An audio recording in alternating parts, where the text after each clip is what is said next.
So I wanted to walk everybody through the process on a late 90s Corvette to change out the brake pads and rotors as well. I've already done the rears on these, so I probably won't show that, but the process for the front is pretty much the same as the back.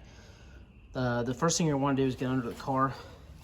And I don't know if I can show it on the camera here. There'll be a spot that'll be marked.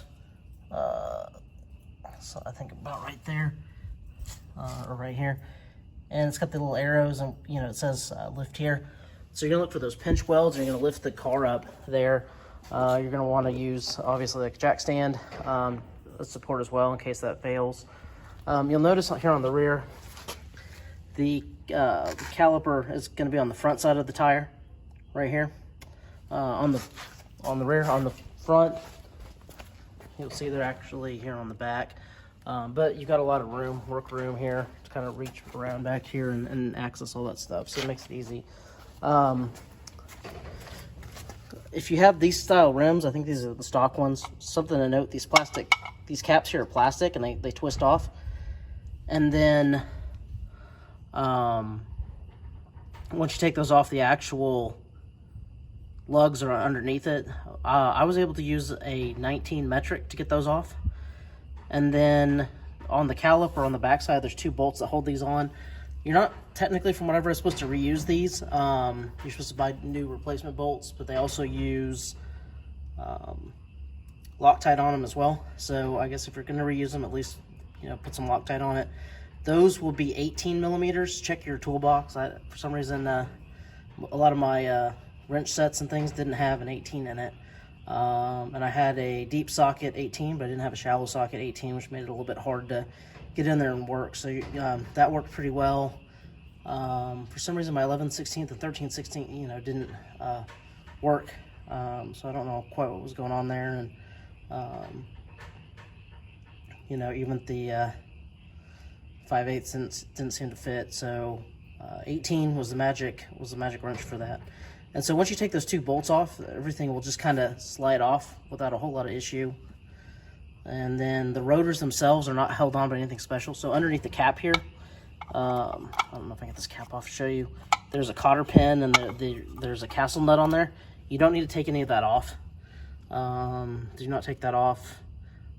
The rotor should just come out on its own once you've taken the caliper off. Then let's see, what else can I show you about this? It's a good time too, while you're in here, to work to do the shocks. And of course it's gonna be too dark for you to see it, but the shocks are here behind the wheel. That is a 13 millimeter. There's two, but you do not have to go into, a lot of people will tell you to go in the back seat of the car. You don't need to do that.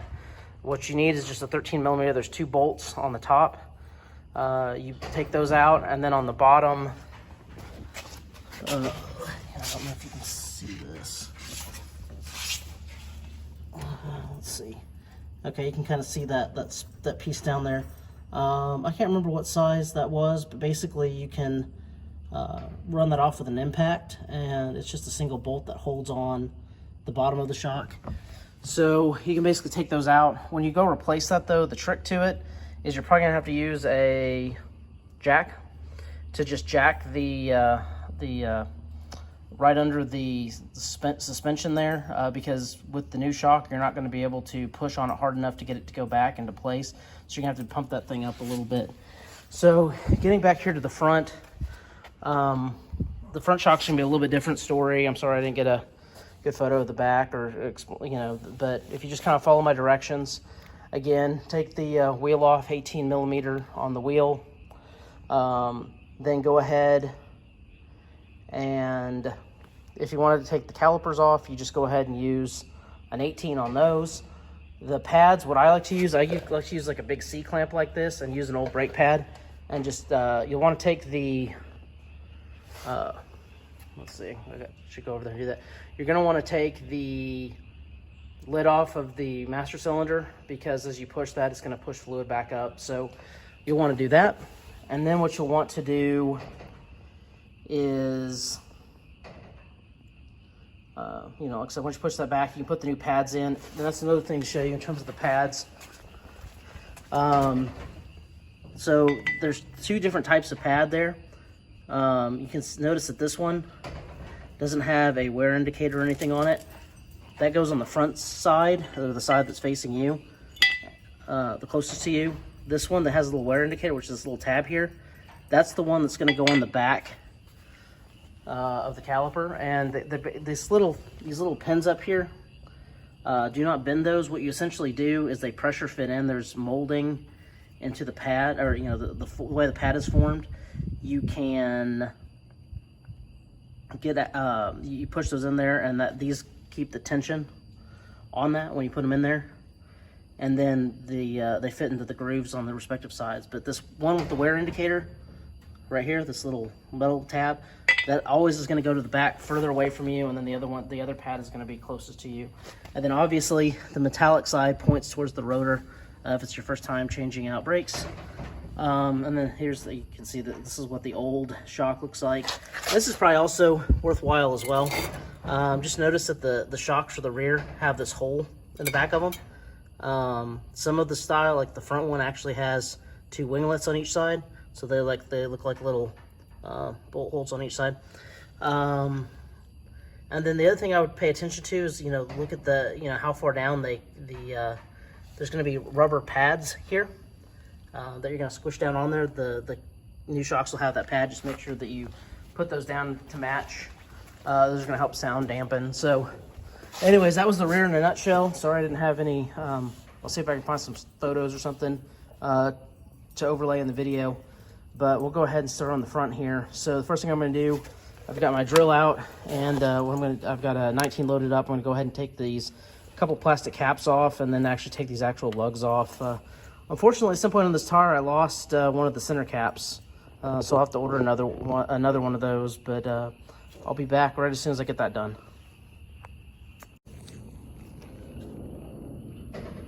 All right, I should have mentioned this a second ago. You definitely want to get your jack in there and put a jack stand under it.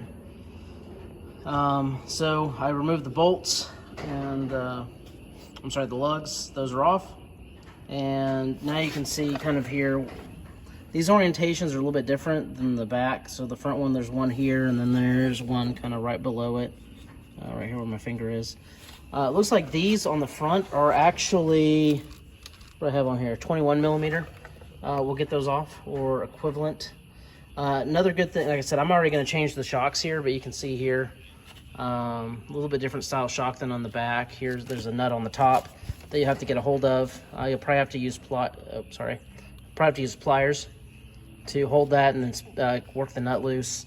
And then down here you can see what I was talking about with those winglets. So there's one here, and then there's one on the other side. So different style for the front and back. Just be aware of that. While I'm in here too, you can see there's a greasable fitting here, so I'll probably go ahead and pump that full of grease too. I don't see an app code, is that? You could try. Well, Siri apparently had something to say about that. But any little fitting like that, it's dessert, the greasable fitting. So I'll probably go ahead and grease that. It looks like I've got a bunch of grime and stuff here. It's possible that that joint is leaking. And if so, then it might be an indication I need to go ahead and replace it, rebuild it, do something. But that's not the project for the moment. So let me go ahead. I'm going to get these bolts off here on the back, and then get the caliper loose, and then I'll be back. All right, so using a little bit of Disney magic here, the caliper's off. One of the things you'll notice too is as soon as you unbolt this, the whole assembly is going to want to spin. So you're going to want to hold on to that. It's not good. You don't want these brake lines here getting stressed and pulled on. So let's see if I can do this with one hand. I should be able to pull that off here in just half a second. It might take me 2 hands, and I think I've got to take this. Let's see, is it on here? These do have, there's a retaining pin down here by my leg. I may have to pull that out too as well. So let me work on that. I'll be right back. Back in business here. So what I did was I took my C-clamp and I put the flat end of it here, and I clamped it around on the back side, and I just pushed here until this was loose enough to come off of the rotor. So now we can go ahead You can use a socket or whatever you want to use to push these out. There's a special tool for it if you want to get that, but really just take a suitable sized socket, and I've got a rubber mallet over here that I can use. And let me see if I can demonstrate this with one hand. I definitely can't. All right, so what you can do is you can basically take, here's a socket. Oh, it's too big. There's a smaller one. Let's see what size this is. All covered in mud. It's been raining here like crazy. It's a 5/8, so I can basically put a 5/8 in here, and then just, you know, pop it with a hammer, and I'll pop the pads right out. So I'm gonna go ahead and take the pads out on both sides here real quick.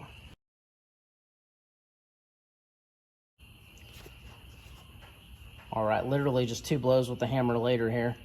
Again, just using a rubber mallet. Now you can see this whole thing's loose, and it just slides off.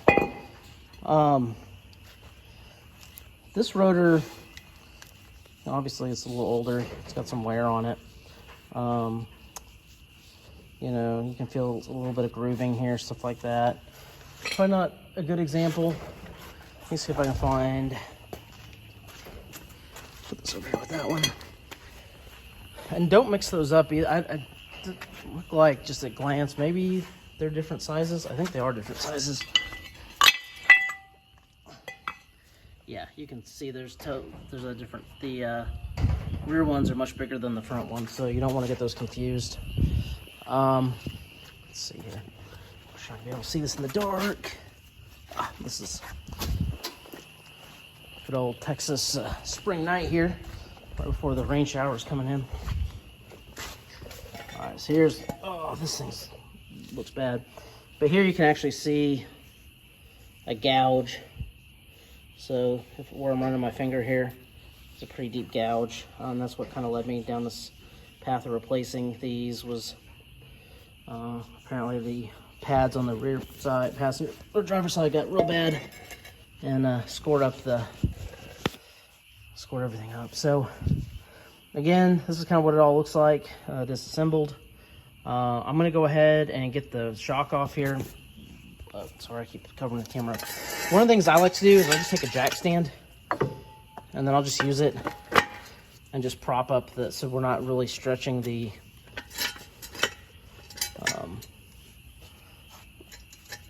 caliper and potentially damaging this hose. And I mentioned it earlier, I did take the cap off because as you're releasing pressure on these, and I'll do that later. I'll put another one of the pads back in and I'll push these back with a C-clamp. So what I'll do is just show you. So it doesn't go back in, I'll probably just put this in here backwards. And then I'll hook the C-clamp over it and push these pistons back. Because otherwise when we try to go put the new rotor on, things aren't going to fit. So again, I'm going to grab that, get that shock off there, probably go ahead and grease this Zert, and I'll show you guys that as well. All right, so I just greased that. Essentially what you do is you take your grease gun, you put the, take your fitting on your grease gun. This one just has an extension. You push it down on there and you just start pumping it. When it's full, you'll know it's full because you'll start seeing some grease come out from the top of the Zert, kind of like this. In this case, I can actually reach around back here. The bushing here or whatever is kind of worn out. So I can actually feel the grease back there. So at some point, probably want to replace that the joint. Not today. Today I'm just trying to get you know, some creature comfort things done.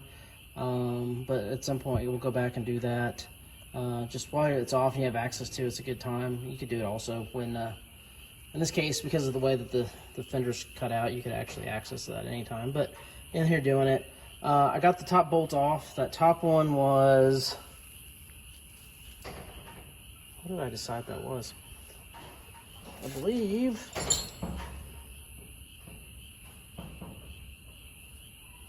it's a 9/16. So I use a 9/16 to get the top one off. The bottom ones I do not believe were 9/16. Yeah, they are not. So I actually hit those with some like PB blaster. They were a little stuck. I didn't want to risk, can't see that side, but I didn't want to risk damaging my tools.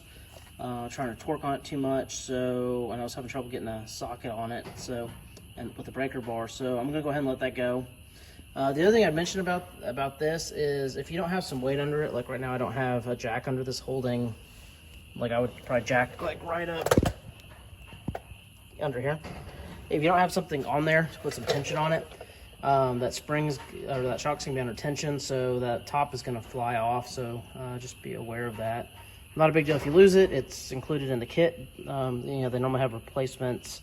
Though typically the shock will have this kind of, I don't know what you call this, like a collar or whatever, the rubber bushing, and it'll have it from top and bottom and a new nut to put on there. So not the end of the world, but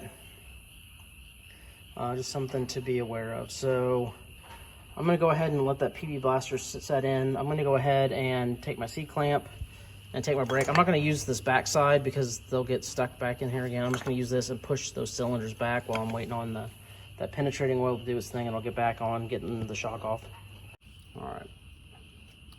Okay, I'm just going to show you guys this just so you can see it. So I've got you can see I've got, I'm on one side here, and I've got my C-clamp, and I'm just pushing, you know. And so essentially what I'm doing, you'll watch as I compress this. You'll see that so maybe my camera's in the way. You'll see this is compressing the cylinder. You can see how that one's pretty flat, and this one's a little bit further out.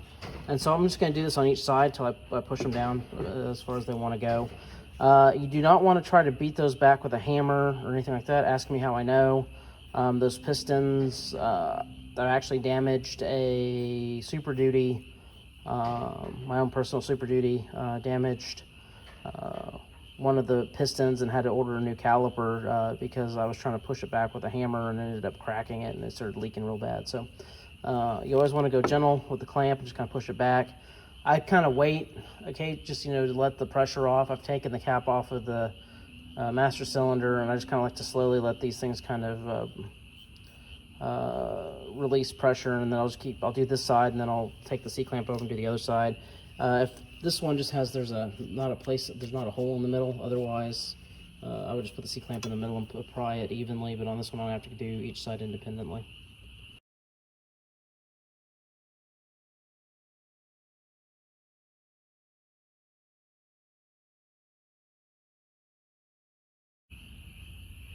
All right, so the first one is out. What'll help you in this endeavor is you can see there's this I think actually is a 1/2 inch, but you know, you can use a 13 as well. Underneath there's a little nut. So what I did was I put the impact on the underside of that, and then just held the top with a wrench, and I was able to get that off. Just make sure you know, careful with that. You don't want to strip the nut or anything like that. Then you got two problems. So there's how you take care of that. All right, so you can see now I got the shock in there. I mean, you just come in from the side. I just came in from this side. You just get it up in there. You want to have the bottom bushing on when you slide that in, and then you can slide the other one over the top here.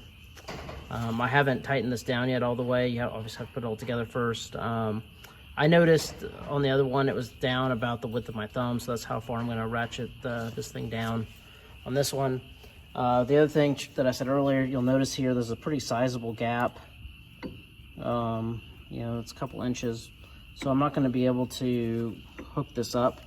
So what I'm going to have to do is, and I mentioned this earlier, I'm just going to take a jack. I'm going to jack this up until everything's kind of in place, and then I'll be able to attach everything. All right, just like that, just a little bit of jack. See, this thing is now flush on here, so I can go ahead and bolt all this stuff back together, and that'll be done. All right, so I got the shock back on. I'm about to put the rotor on, about to put the new brakes in.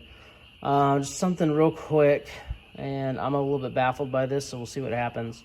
I ordered these from a popular parts supplier who I'm not sponsored by, so I'm not going to give them a free plug, but you know, I got in the zone with them, pun intended, And there's two different part numbers for each side on the front of the Corvette. The rear rotors are the same part number each side. The front has two different part numbers. Now, oddly enough, if you look up here, this part is actually labeled, probably can't see it very well. It's down here, 55010. So 55010 is supposed to be the passenger side, the side that I'm on. So when you're sitting in the vehicle, the right side. The other one over there is supposed to be the driver's side, and it's supposed to be 55009. Oddly enough, it came in a box that said 55009, but when we look at this rotor, it actually says 55010 on it. Now what's interesting is this one has, you can see some coating to it on both sides here. When we look at this side, we do not have that coating on here, and yeah, it doesn't have it on the other side. So kind of strange, two different part numbers labeled differently on the box, but the parts inside are the same part number. So I don't know, I guess maybe they do something different. Like I said, the coating was a little bit different on the left side. So whatever it is they do different, just be aware that they're not allegedly the same, even though maybe they are, or at least, you know, they start with the 010 and do something to make it the 009, who knows. Anyways, be back here in a minute as soon as I get the pads back in and on the rotor here. All right, so it's a couple nights later, and still working on this. I forgot to mention something that I thought might be useful. First thing, this little guy back here is the bleeder for the brake lines. So you can actually pull this little cap off, and there's a little nut down there. And so when you're using your C-clamp or whatever, if you loosen that up, it'll squirt some fluid out, make it a little bit easier to push that cylinder back. The other thing I forgot to mention is pay attention when you put the brakes on. So you see there's two sides here. There's the side with the hole, and there's another side down here that's notched. Let me grab one of these other pads and I'll show you. So on this pad, you see there's a side here with a hole, and there's a side here with this little notch. So when you're putting these things back on, be careful about the orientation, because what you're going to do is you're going to take this whole thing, I don't know if I can do this with one hand, but you're going to put this thing in, kind of angle it in, and this piece is going to go in first into this groove, and then it's going to go down. And then you'll see down here, that's where you're going to drive your pin back in. The pin goes towards the back, and then you put the clips back on. So that's what I'm going to do next here. And I also went ahead and just put a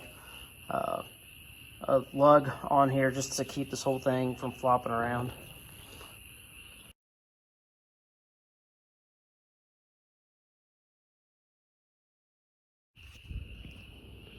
All right, so I got the caliper back in. Just something, I mentioned it, but let's kind of look at it a little bit more in depth. So I mentioned when you're looking at these calipers, when you're looking at these brake pads, you want this little indent so that it's going to be facing down. So this one would probably go on the inside. On the other side's this way. So yeah, so when it pivots down, it's going to be, this little edge here is going to be down. And then same thing for this one. I'm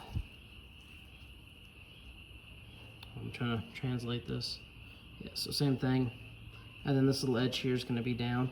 The other thing to notice, if you're trying to match these up, at least on these Duralast pads, one side is going to have this little hoop, which is like the wear indicator, and this other one's going to have this steel thing. So if you just pair them up that way, you should be all right. Then just make sure you've got the you're lined up for the right. I don't think there's one side that fits, so as long as you get these things right, but just keep that in mind. And then the other thing too is if you don't have the right ones, you're not going to be able to push, the pin is not going to go in very easily. The pin that goes down here, right here. And then remember that has a washer on it, and then it has a C-clip, and if that C-clip is worn out, go ahead and replace it. So that's it. I'm going to go ahead, I've got this side done, I'm going to go ahead and switch over to the other side.